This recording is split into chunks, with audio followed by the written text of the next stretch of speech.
640 इतनी लघु ध्वजाएँ मिलेगी। तो लघु ध्वजा और महाध्वजा को प्लस करेंगे, यानी 1080 प्लस 1,16,640 इन दोनों को प्लस करेंगे तो हमको लघु ध्वजा और महाध्वजा की कुल संख्या मिलेगी। फिर से बोलूं जी, तो फिर से बोलती हूँ कि जो ध्वज भूमि होती है उसमें 10 चिन्हों वाली ध्वजाएँ हैं, महाध्वजा भी होती है, लघु भी ध्वजा होती है। तो 10 चिन्हों वाली ध्वजाएँ और जो 10 चिन्हों वाली महाध्वजा है, तो हर एक ध्वजा 108 है। यानी जैसे सिंह चिन्ह वाली एक ध्वजा है तो ऐसी 108 ध्वजा है, ऐसी 10 चिन्हों वाली ध्वजा है तो 108 इंटू 10, तो महाध्वजाएँ कितनी हो गई 1080। और हर एक महाध्वजा के साथ 108 लघु ध्वजाएँ, तो टोटल हमारे पास महाध्वजाएँ 1080 है और हर एक महाध्वजा की 108 लघु ध्वजाएँ। तो 1080 को 108 से मल्टीप्लाई करेंगे तो आंसर आ जाएगा 1,16,640 इतनी लघु ध्वजाएँ हैं। तो 1080 महाध्वजाएँ और 1,16,640 लघु ध्वजा, तो एक चैत्यालय में इतनी सारी ध्वजाएँ होती है, राइट। एक चैत्यालय की ध्वज भूमि में और ये एक दिशा की हुई, इसको 4 से मल्टीप्लाई करो तो 4 दिशा की निकल जाएगी। जैसे क्या होता है कि कोई अभी आगे आएगा अकृत्रिम चैत्यालय का डिटेल में, तो जैसे ये समझ लीजिए कि ये बीच का पोर्शन है, उसके बाहर 3 परकोटे होते हैं। जो अकृत्रिम चैत्यालय का जो सेंटर का पोर्शन है उसके बाहर 3 परकोटे होते हैं। कल अपन ने देखा था शॉर्ट में। एक होता है ध्वज भूमि, देखो ये लिखा सभी जिनालयों में 3 कोट, पेज नंबर 230, उसमें नीचे वाला सेकेंड पॉइंट कि सभी जिनालयों में 3 कोट। ये जो राउंड वाला है, कूटों पर स्थित जिन भवनों का निरूपण, राइट साइड नीचे, कूटों पर स्थित जिन भवनों का निरूपण, वही महाराज जी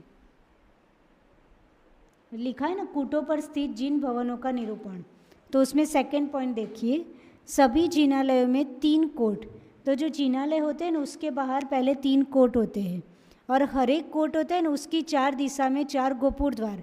यानी आप ऐसा विजुलाइज करो कि बीच का जिनालय है तो इसके बाहर कितने कोट है, 3 कोट है, राइट। यानी 3 बाउंड्री बना दीजिए और हर एक के बीच में 3 कोट है, हर एक के बीच में एक एक क्या है, बड़े बड़े गोपुर द्वार है।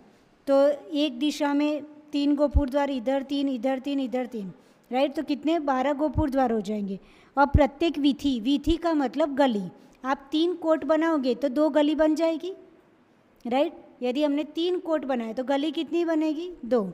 तो प्रत्येक वीथी में 1 मानस स्तंभ होते हैं, 9 स्तूप होते हैं और कोटों के बीच में, यानी जो 3 कोट बनाए तो 2 गली बनी, बराबर। तो एक में वन और दूसरे में ध्वज होता है, यानी पहले में जंगल होता है, दूसरे कोट की जो गली है उसमें ध्वज भूमि होती है और फिर जो तीसरा कोट जहाँ एंड होगा वहाँ अंदर क्या होगा, चैत्यालय। आया समझ में? फिर से, यानी आप इमेजिनेशन कर पा रहे हो? आया समझ में? फिर से बोल रहे हो कि जैसे ये जिनालय है, राइट, ये जिनालय है, इसके बाहर क्या है, 3 कोट है, फाइन। तो जो पहला कोट है, फिर एक बाउंड्री पहला कोट की, फिर उसके अंदर एक बाउंड्री बनी तो उसके कारण एक गली बन जाएगी। दो लाइन ड्रॉ करेंगे हम तो एक गली बनेगी।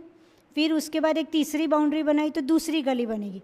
तो जो पहली गली बनी, यानी पहले और दूसरे कोट के बीच में जो स्पेस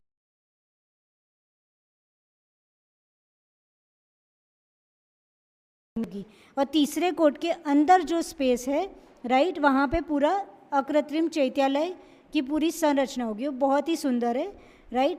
तो जो पहले यहाँ लिखा कि 3 कोट है, उसमें हर एक कोट में सेंटर में क्या है, गोपुर है, यानी 3 इधर चारों दिशा में, क्योंकि जिनालय उसके चारों दिशा में कोट है तो 4, बराबर ना? आए समझ में?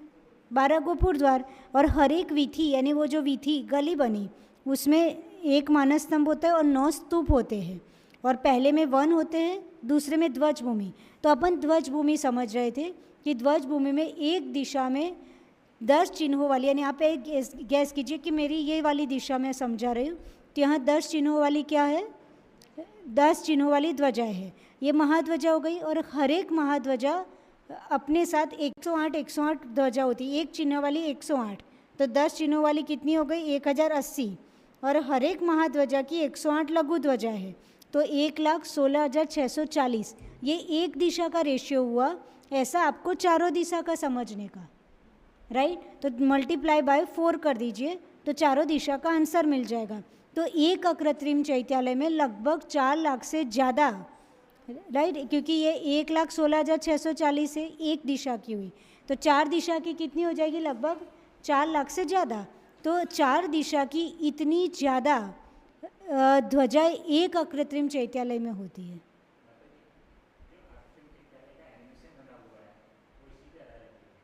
ये इसी पे आधार नहीं, इसी को आधार बना के उन्होंने एनिमेशन बनाया, यानी तिलोय परिणति उनका जो एनिमेशन है वो त्रिलोकसार जी ग्रंथ पर है, और इसमें दोनों कॉम्बिनेशन है, तिलोय परिणति त्रिलोकसार जम्बूद्वीप पर, वो मूल ग्रंथों को आधार बना के उन्होंने सुंदर रचना बनाई है, राइट। तो ये आपको समझ में आ गया किस प्रकार का होगा। हाँ, जुड़ेंगे। एक मिनट क्या, हाँ जी, और उसमें फिर उसको 4 से मल्टीप्लाई करेंगे तो चारों दिशा की, यानी एक अकृत्रिम चैत्यालय में इतनी सारी ध्वजाएं होती है। और अपन कभी अपने मंदिर होता है उसका ध्वज फट जाए तो हम बदलते तक नहीं है, राइट। गिने चुने 2-4 ध्वज मुश्किल से होते हैं। आप सोचिए एक अकृत्रिम चैत्यालय में 4 लाख से भी ज़्यादा ध्वज है, तो क्या सुंदर लगता होगा वो ध्वज भूमि, कितनी सुंदर लगती होगी। और 10 चिन्हों वाली ध्वजाएं हैं वहाँ पे। तो हाँ, हम हर बार एग्जीबिशन लगवाते हैं तो हम ये पूरा बनवाते हैं, यानी ये एक बार हमने पूरी रैली निकाली थी जब हम खंडवा में थे, तो न्यू ईयर पर लगभग 4.5 किलोमीटर की, उसमें हमने 10 चिन्हों वाली ध्वजाएं बनाई थी। और एक ग्रुप में लगभग यानी एक महाध्वज के साथ लघु ध्वजा, तो इतने तो बड़ा समाज नहीं होता 4 लाख की संख्या में, और इतना कनेक्ट भी नहीं होता, पर हमने एक ग्रुप में लगभग 50-100 जितने भी ऐसे हमने पूरे 10 ग्रुप बनवाए थे। तो एक महाध्वजा यानी बड़ी ध्वजाएं बनवाई थी और बाकी छोटी ध्वजाएं, ऐसे पूरे 10 ग्रुप बनाए थे। और पूरा पैदल वहाँ से लगभग 4.5 किलोमीटर, वहाँ एक अति से क्षेत्र है खंडवा के बाहर, तो वहाँ तक पूरा सब पैदल गए थे। तो पूरी 10 चिन्हों वाली इतनी सारी ध्वजाओं के साथ पूरी बिल्कुल सीक्वेंस में चलते हुए वहाँ पहुँचे थे। तो इतना सुंदर लग रहा था, तो लोगों को समझ में तो आया कि इतने 10 चिन्हों वाली ध्वजाएं भी हमारे पास होती है। फिर जब मुक्तागिरी में थे तब भी हमने फिर से 10 चिन्हों वाली ध्वजा बनाई थी, और वहाँ जो मुक्तागिरी में पहाड़ पे शिखर है ना, वहाँ पे और आजू बाजू की बाउंड्री पर ये 10 चिन्हों वाली ध्वजाएं लगाई थी। ऐसा तो व्यक्ति देखता है तो पूछता है कि ये क्या है, ऐसा कहाँ से आ गया, तो फिर व्यक्ति धीरे धीरे समझता है। रंग 4-5 रंग शास्त्र में मिले हैं, पर एग्जैक्ट 10 के रंग नहीं मिले हैं।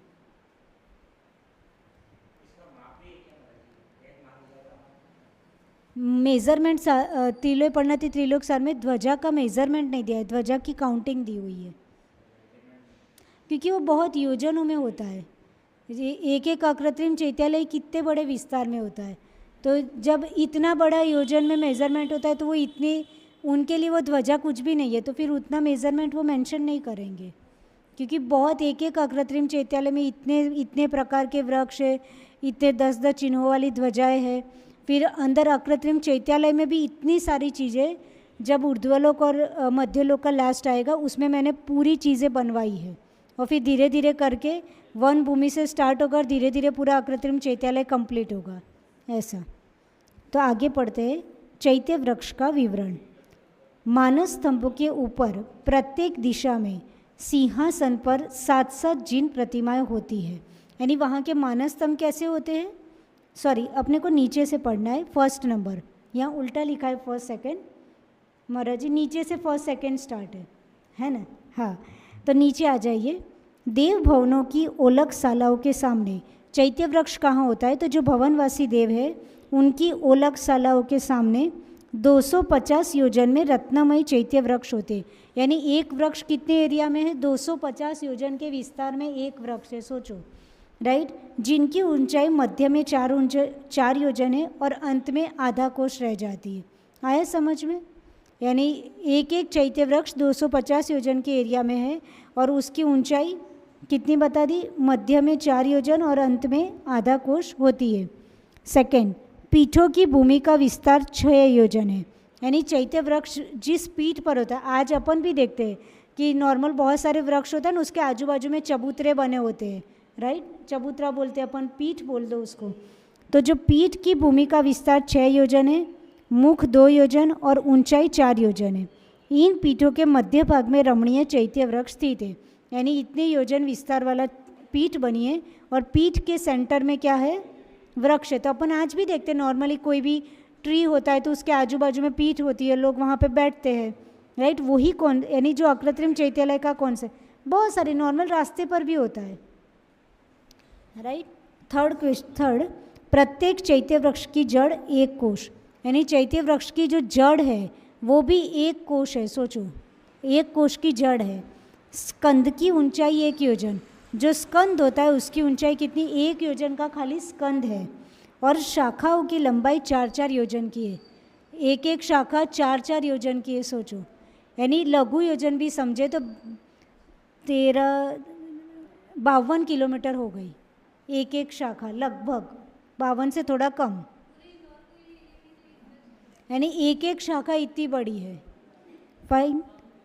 फिर 4th पॉइंट, चैत्य वृक्ष अनादि निधन है, किंतु चैत्य वृक्ष जीवों की उत्पत्ति और विनाश का कारण कहा जाता है।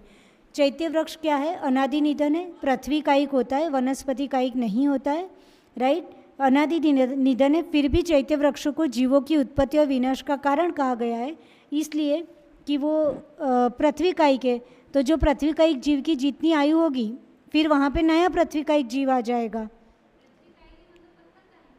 यस, ये जितने भी चैत्य वृक्ष, जम्बू वृक्ष, ये सब होता है वो पृथ्वी कायिक ही होते हैं, वनस्पति कायिक नहीं होते। दिखते वनस्पति जैसा, पेड़ पौधे पत्ते वो सब फूल ये सब होता है, पर वो कैसे होते हैं? पृथ्वी कायिक होते हैं। तो उसको अनादि निधन यानी शाश्वत होते हैं, पर क्या होता है कि जो पृथ्वी कायिक जीव जो है वो उसकी डेथ होने पर वहाँ नया आ जाएगा। तो लगता अनादि निधन है पर वो जीवों की उत्पत्ति और विनाश होता रहता है। ठीक है महाराज जी। 5वां नंबर, इन चैत्य वृक्ष के आधार पर पृथ्वी कायिक जीव जन्म लेते और मरते। आ गया, पृथ्वी कायिक जीव जन्म लेते और मरते हैं। फिर चैत्य वृक्ष के मूल में चारों दिशाओं में, अब जो चैत्य वृक्ष का मूल है उसकी बात है, चारों दिशाओं में पद्मासन में 5-5 जिन प्रतिमाएं, यानी एक एक दिशा में 5 प्रतिमाएं। कितना सुंदर लगता होगा महाराज जी, एक दिशा में 5 प्रतिमा, तो चारों दिशा की कितनी हो गई? यानी मूल में जो ये चैत्य वृक्ष है उसका नीचे का जो क्या बोलते हो आप, तना क्या बोलते हो? स्कंद। स्कंद जैसे ये वृक्ष है तो ये वृक्ष है फॉर एग्जाम्पल, तो ये क्या बोलते हो? स्कंद। स्कंद बोला जाता है। तो यहाँ 5, यहाँ 5, यहाँ 5, यहाँ 5, ऐसे 20 प्रतिमाएं होती है। अपन नॉर्मली एक एक देखते हैं, राइट, पर वहाँ कितनी होती है एक्चुअली में? नहीं, चैत्य वृक्ष की जो बीज का तना स्कंद होता है ना, उसकी हर एक दिशा में 5-5 प्रतिमाएं। फिर देखो आगे आ रहा है, मंगल द्रव्य और मानस स्तंभों से सुशोभित होती है। फाइन। फिर आगे 7वां नंबर, प्रतिमाओं के आगे हर दिशा में 5 मानस स्तंभ होते हैं, यानी 5 प्रतिमा और हर प्रतिमा के आगे एक एक मानस स्तंभ। क्या सीन होता होगा सोचो, एक वृक्ष है, वृक्ष के एक दिशा में 5 प्रतिमा और हर एक प्रतिमा के आगे एक एक मानस स्तंभ। तो कितने मानस स्तंभ हो गए? 20 प्रतिमा और 20 मानस स्तंभ, राइट। तो प्रतिमाओं के आगे हर दिशा में 5 मानस स्तंभ होते, कुल 20 मानस स्तंभ, 4 दिशा इंटू 5 मानस स्तंभ, राइट। 8 नंबर का पॉइंट, मानस स्तंभ की पीठिकाएँ प्रतिमाओं की पीठिकाएँ जैसे होती है। जैसे प्रतिमा की पीठ थी, जैसी रचना थी, ऐसे मानस स्तंभ की भी क्या होती है? पीठ होती है। फिर 9th नंबर का पॉइंट, अब मानस स्तंभ कैसे होते हैं? तो मानस स्तंभ के ऊपर प्रत्येक दिशा में सिंहासन पर 7-7 जिन प्रतिमाएं, यानी हर एक मानस स्तंभ में क्या होता है, 7-7 प्रतिमाएं। कितनी प्रतिमाएं? 7-7 प्रतिमाएं। तो फिर चारों दिशा की मिला के कितनी हो जाएगी? 28। यानी एक मानस स्तंभ में कितनी प्रतिमा हो गई? 28 प्रतिमा हो गई। एक दिशा में 7, तो चारों दिशाओं की महाराज जी 28 प्रतिमा। और ऐसे कितने मानस स्तंभ है अपने पास? 20। तो 28 × 20 कितनी हो गई? 560 प्रतिमाएं हो गई, राइट। और मूल 4 तो अलग थी, 4 नहीं 20 अलग थी, तो टोटल 580 हो गई एक चैत्य वृक्ष में। इन प्रतिमाओं के पास छत्र, चमर आदि विभूतियाँ भी शोभायमान होती है। आए समझ में? फिर से अपन सोचते हैं कि एक मानस स्तंभ है, समिति श्री माता जी, एक मानस स्तंभ है, उसका नीचे का जो स्कंद था, तो हर एक स्कंद की चारों दिशा में 5-5 प्रतिमा है। तो चारों दिशा की कितनी प्रतिमा हो गई? 20 प्रतिमा हो गई। और हर एक प्रतिमा के आगे एक एक मानस स्तंभ है। यानी सपोज ये प्रतिमा है तो उसके सामने ए मानस स्तंभ, राइट। तो ऐसे 5 प्रतिमा और ऐसी 5 मानस स्तंभ, फिर पूर्व में ऐसा, पश्चिम में ऐसा, उत्तर में ऐसा, दक्षिण में ऐसा, तो 20 मानस स्तंभ। और हर एक मानस स्तंभ में एक दिशा में 7 प्रतिमाएं, तो 4 दिशा में 28 प्रतिमाएं। और ऐसे कितने मानस स्तंभ थे हमारे पास? 20। तो 28 × 20 तो 560 प्रतिमाएं। और पहले ऑलरेडी 5-5 थी, तो वो 20 थी, तो 580 प्रतिमाएं एक चैत्य वृक्ष में होती है। क्या सीन बनता होगा? चैत्य वृक्ष कितना बड़ा और कितना सुंदर होता होगा। ठीक, आ गया समझ में? नेक्स्ट भवन, नेक्स्ट पेज नंबर 233। भवनवासी देवों की आयु, मुकुट, चिन्ह, वर्ण और चैत्य वृक्षों के नाम। ठीक है, तो भवनवासी देवों की ऊंचाई कितनी होगी, उनकी आयु यानी मैक्सिमम कितनी होगी, मिनिमम कितनी होगी, उनका चिन्ह कैसा होगा, मुकुट में जो चिन्ह होता है, हर एक देव के मुकुट में चिन्ह होता है, और मुकुट में जो चिन्ह होता है उससे आइडेंटिफाई कर सकते हैं कि कौन सा देव है। ठीक है, फिर जैसे तीर्थंकर भगवान की प्रतिमा के नीचे चिन्ह होता है, तो उससे हम आइडेंटिफाई करते हैं कि कौन से तीर्थंकर भगवान है।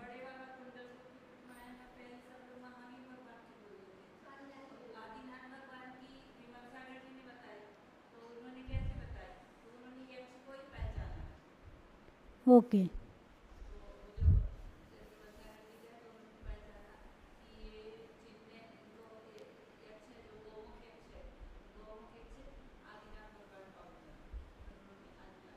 जी। तो मुकुट का चिन्ह, देवों के वर्ण और चैत्य वृक्ष, यानी हर एक देव का अपना अपना चैत्य वृक्ष होता है। तो पहले भवनवासी देव तो हमको पता ही है कितने प्रकार के हैं। सविता दीदी, कितने प्रकार के भवनवासी देव? देव 4 प्रकार के, भवनवासी देव 10 प्रकार के। जी, कौन सी प्रतिमा पे? नहीं, देखो चैत्य वृक्ष में जो प्रतिमा होती है वो अरिहंत की भी हो सकती है और सिद्ध भगवान की भी हो सकती है, पर चिन्ह नहीं होते हैं। अकृत्रिम भी होती है और वैसे भी वहाँ चिन्ह का कोई सवाल ही नहीं है, क्योंकि वो तो शाश्वत है। चिन्ह नहीं होते, वो अरिहंत और सिद्ध की, यानी जिसमें परिकर होते हैं वो प्रतिमाएं अरिहंत भगवान की, यानी अष्ट प्रातिहार्य सहित जो प्रतिमाएं है वो अरिहंत भगवान की कही जाती है, और जिसमें अष्ट प्रातिहार्य नहीं होते वो सिद्ध भगवान की कही जाती है। तो अरिहंत की भी होती है और सिद्ध भगवान की भी होती है, पर चिन्ह नहीं होते हैं। ठीक है, तो भवनवासी 10 प्रकार के हैं। उसमें असुर कुमार देव की ऊंचाई कितनी है? 25 धनुष, राइट। फिर बाकी सभी देवों की ऊंचाई 10-10 धनुष है। कितनी है? तो हमको 1 मिनट में याद हो गया। भवनवासी देव में असुर कुमार की कितनी? 25 धनुष। और बाकी 9 प्रकार के देव जो बचे, नाग कुमार से लेके दिक कुमार, उन सबकी 10 धनुष क्या है? ऊंचाई, यानी देवों की ऊंचाई इतनी बड़ी है, 10-10 धनुष। और जो पहले नंबर के उनकी 25 धनुष। क्या? कहाँ है? ना मुक्तागिरी में जाओ, मुक्तागिरी में बहुत सारी प्रतिमाएं जिसमें चिन्ह नहीं है, वो गलत है। आकार वाली जो प्रतिमाएं सिद्ध भगवान के मंदिरों में होती है वैसी होनी नहीं चाहिए, क्योंकि त्रिलोक सारजी में सीधा लिखा है। ये तो अभी नई नई परंपरा निकली है लगभग 150-200 साल में। हाँ हाँ, ये आगम युक्त नहीं है कि वो तो नई नई समझो अभी लगभग कांजी स्वामी के बाद की परंपरा है कि ये सब शुरू हो गया। वो आगम युक्त नहीं है। त्रिलोक सारजी में और प्रतिष्ठा ग्रंथों में लिखा हुआ है कि जो प्रतिमा होती है अरिहंत और सिद्ध की वो सेम होती है, खाली इतना डिफरेंस होता है कि अरिहंत भगवान की प्रतिमा प्रातिहार्य से युक्त होती है और सिद्ध भगवान की प्रतिमा प्रातिहार्य से रहित होती है, राइट। तो जिसमें चिन्ह भी नहीं होते हैं सिद्ध भगवान की प्रतिमा में। जैसे तीर्थंकर भगवान हो गए तो उसमें चिन्ह मिल जाएंगे, तो हमने बोल दिया तीर्थंकर भगवान की है, अरिहंत भगवान की है।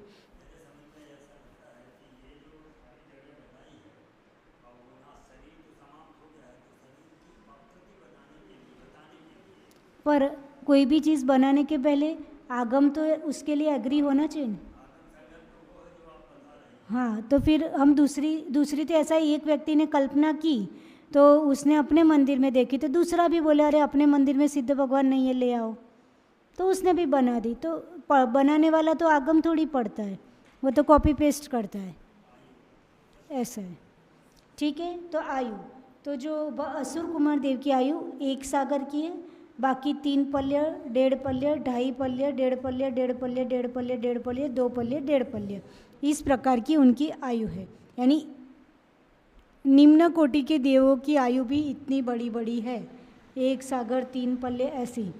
जगन्य आयु ये 10 निकायों में सभी देवों की मिनिमम आयु भी 10,000 वर्ष होगी। यानी कोई भवनवासी देव भी बनेगा तो मिनिमम कितने साल जिएगा? सविता दीदी कितने साल जिएगा? कोई भवनवासी देव बनेगा तो कम से कम कितने साल जिएगा? 10,000। मैक्सिमम बातें करो।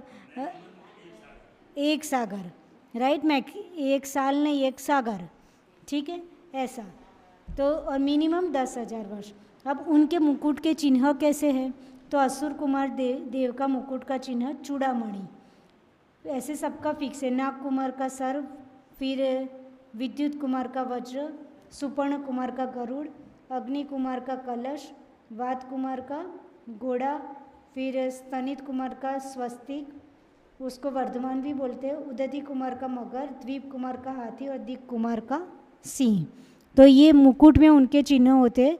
तो सिंह देखा तो हम समझ जाएंगे कौन सा देव है, दिक कुमार देव है, राइट, ऐसा। फिर देवों का कलर, तो भवनवासी देव कैसे दिखते हैं? साधना श्री माता जी, भवनवासी देव कैसे दिखते हैं? साधना श्री माता जी नाम है। हाँ, जो पहला देव होता है असुर कुमार वो काला होता है, फिर नाग कुमार देव होता है वो अधिक काला होता है, फिर विद्युत कुमार देव बिजलीवत, यानी उनका शरीर कैसा होता है? बिजली का कलर, चमकतीत कैसा दिखता है वैसा। फिर सुपर्ण कुमार के काला बॉडी होता है। फिर अग्नि कुमार का अग्नि ज्वालावत, यानी अग्नि की ज्वाला कैसी होती है वैसा उनका शरीर होता है, क्योंकि नाम ही देवी अग्नि कुमार है तो उनका बॉडी भी कैसा होता है वैसा होता है। वात कुमार नील कमलवत, फिर स्तनित कुमार बहुत काला, उदति कुमार अधिक काला, द्वीप कुमार काला और दिक कुमार भी काला। ठीक है, अब चैत्य वृक्ष, तो असुर कुमार जाति के देव होते हैं, उनके वहाँ जो चैत्य वृक्ष होते हैं वो पीपल का होता है। कौन सा होता है? पीपल का। फिर नाग कुमार के वहाँ सप्तपर्ण, फिर विद्युत कुमार के वहाँ प्रियंगु, सुपर्ण कुमार के वहाँ शालमली, अग्नि कुमार के वहाँ पलाश, वात कुमार के वहाँ राजद्रुम, स्तनित कुमार के वहाँ कदम, उदति कुमार के वहाँ वेतस, द्वीप कुमार के वहाँ जामुन और दिक कुमार के यहाँ शिरीष। इस प्रकार के भवनवासी देवों जो जितने देव है उनके चैत्य वृक्ष भी फिक्स है। अपन तो नाम भी पहली बार सुन रहे हैं, खाली पीपल सुना हुआ है ना महाराज जी? बाकी सब नाम भी अपने लिए नए हैं, चैत्य वृक्षों के नाम भी अपने लिए नए। तो इस प्रकार के चैत्य वृक्ष होते हैं। ऊंचाई मूल शरीर की होती है, विक्रिया शरीरों की ऊंचाई अलग होती है। ये जो अपने को ऊंचाई बताई उन्होंने, कितनी बताई थी ऊंचाई? 25 धनुष